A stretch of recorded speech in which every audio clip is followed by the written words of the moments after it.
I should do this before I forget, right? So the auntie that I wouldn't say hated me, but I took her son's spot in the hierarchy of the family with her parents, who were the matriarchs. I don't know, as a set, they were the ones that,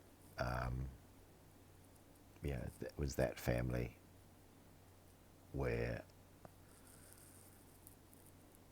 they were the special ones, my grandparents.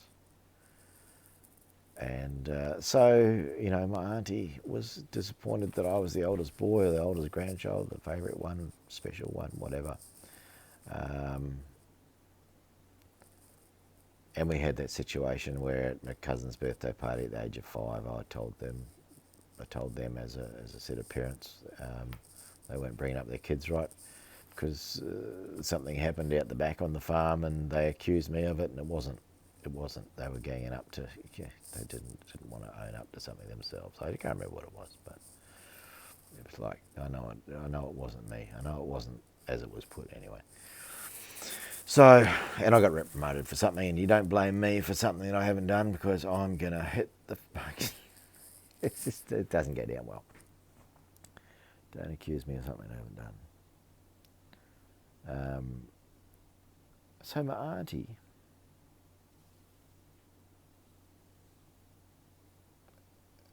And I can only really say this, there's not many people that I've said this to. I can only really say this on this sort of public forum, because I figure that no one's ever going to see it in my family.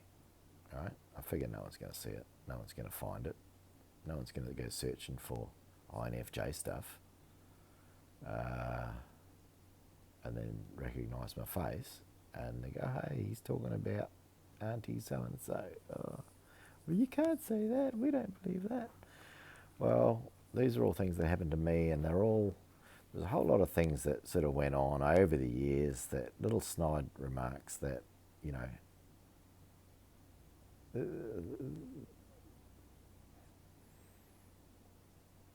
she was very beloved. She died a little bit early, my auntie. A little bit out of the blue, some sort of like brain aneurysm-y thing, but it was more like some adrenal gland, something overloady, sort of something happened, and anyway, she died. They were living way out in the country, hour and a half out of town or something like that, and there's anything close to medical care anywhere near them, big farm station. So, it was a shock for everyone, and it was weird to have such an early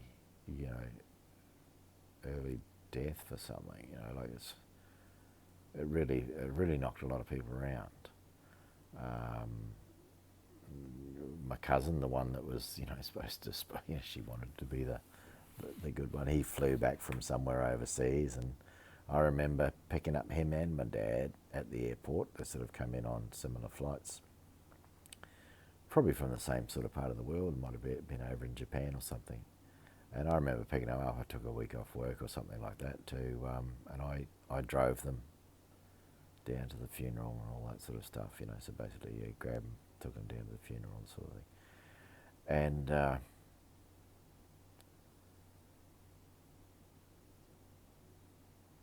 so I've never had a problem, especially that cousin. And I know that the girl a couple below that, she's been programmed not to like me by the parents. That she'd picked up on the vibes as a young kid, and knew that the parents didn't quite like me. They picked up on those vibes, and so we've never really, I can tell by some of the remarks that the little tone of the remarks and things that she makes. Oh, INFJ, you pick up all these in between,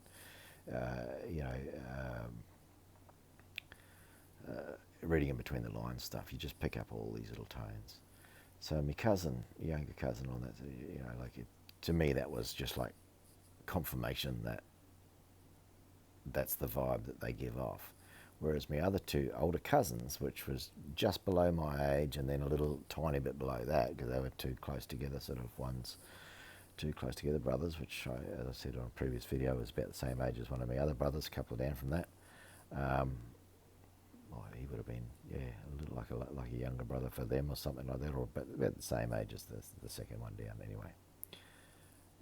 The older one never had a problem. He remembers that day. He remembers what happened. He probably thought that was quite balls of me for standing up, and he probably knew, oh, okay, don't call this guy out. He'll stand up for himself. If he's right, and the lengths he'll go to, shit, I wouldn't have done that. He would have thought that. He would have thought that. And then the next one down, he would have been a little kid, and he would have been looking at all this going, oh, you know, I'm seeing this vibe. I'm seeing what my older brother is sort of thinking, the vibe that I'm getting from him. And I'm seeing the parents' vibe. And he stayed neutral. He's not like, you know, he stayed neutral. He never really, I'd say, got on with me too much or anything like that. But yeah, there's a little bit of age difference between us and stuff. But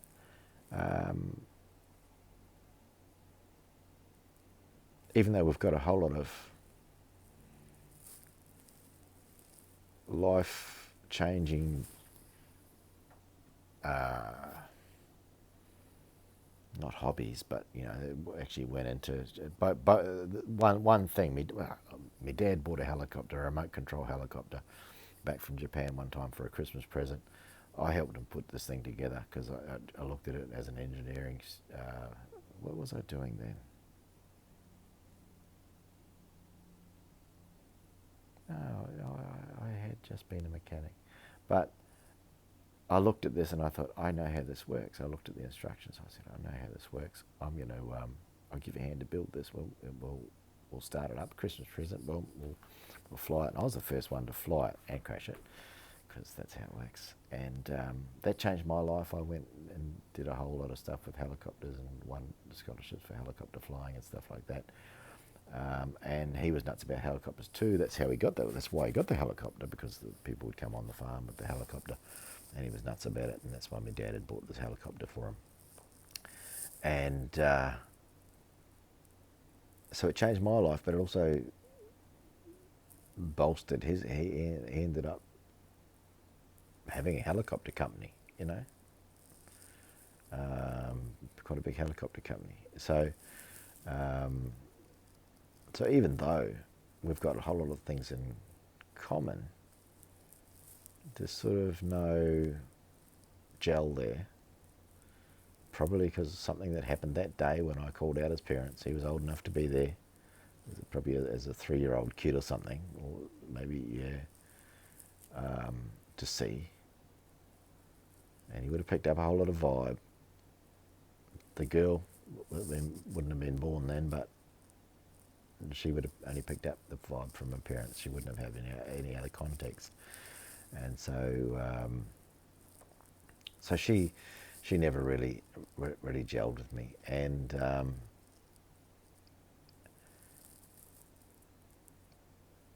I remember the day that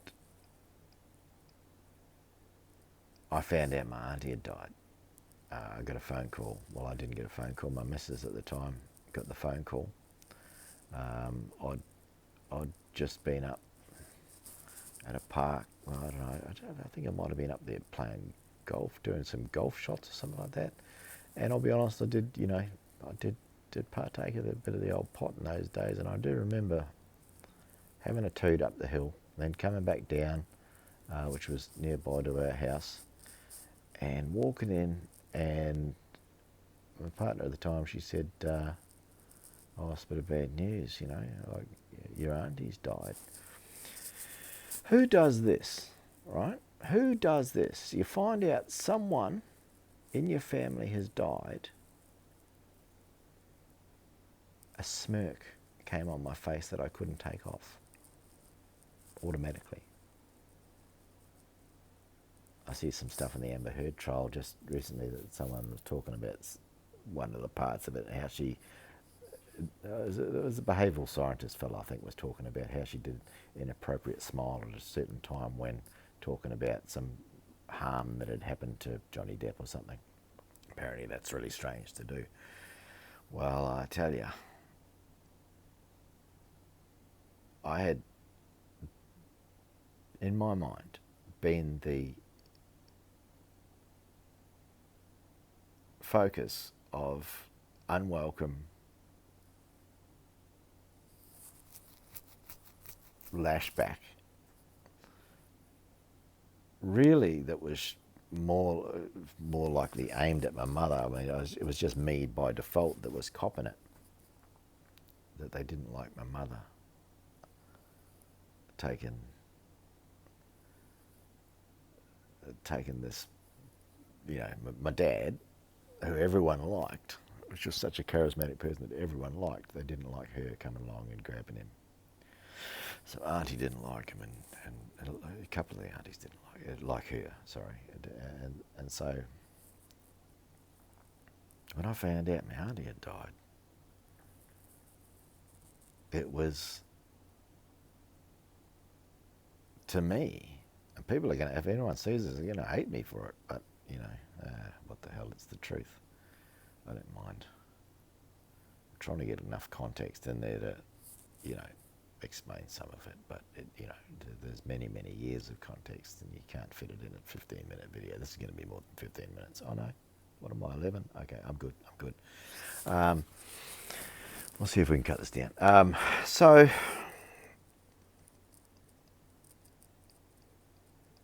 it felt like a release to me that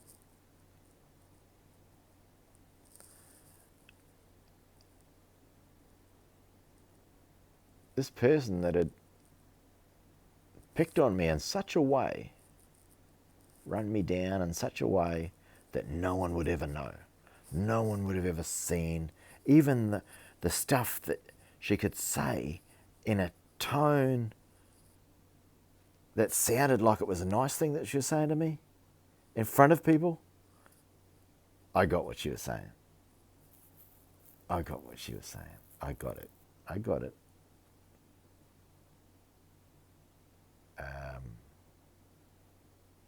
You could talk about any sorts of paranoias and that you like, but no, it was real. It was real.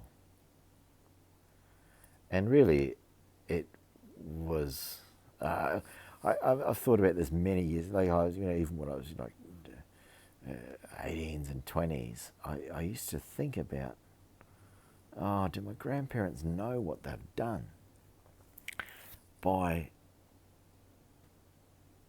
putting that specialness on my dad, and then having a grandchild come along, the oldest boy, and probably by default the oldest, because the older girl was sort of sick and stuff. Do they understand what pressure that does, what that does by going, oh, here's a little special one, and then there's all these other grown adults that are jealous and have all their little games that they're playing and they want to be the special ones.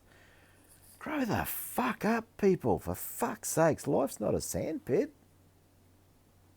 I want to have a turn with the toys. So a lot of this stuff, I think if people could just grow up emotionally and probably not have kids until they were enough of an emotional level that they had something to teach or something like that, they had something to pass on. The world's wrecked for all that now because, yeah, don't get me started on schools and stuff. Anyway, I smiled when I found out my auntie died. And do I feel guilty about it? No. Do I feel weird about it? Do I feel like if someone found out about that I could be considered a psychopath? Well, it seems weird. But I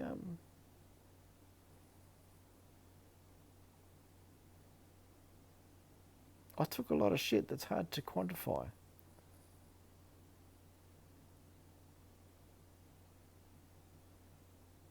And that affected me. Like it did affect me. So,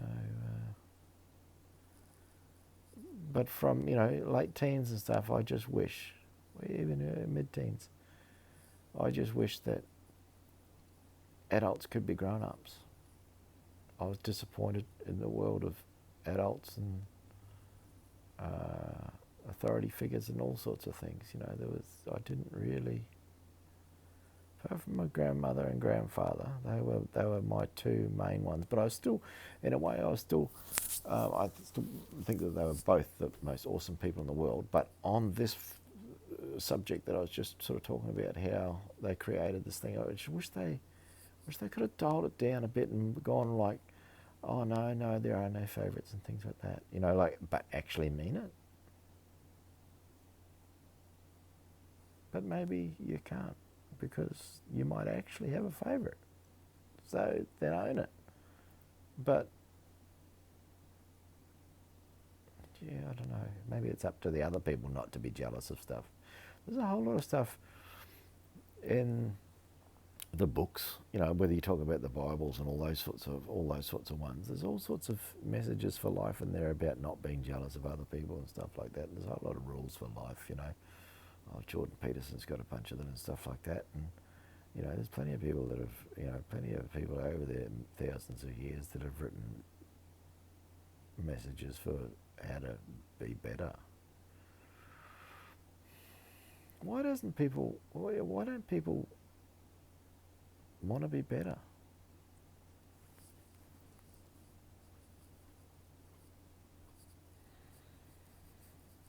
So my grandparents were the best people I knew. And then there's a few that have come along afterwards that have been role models. I'll talk about them another time. Maybe I'll talk about it now while I remember. I'll do it as a different video. Okay, I'm out.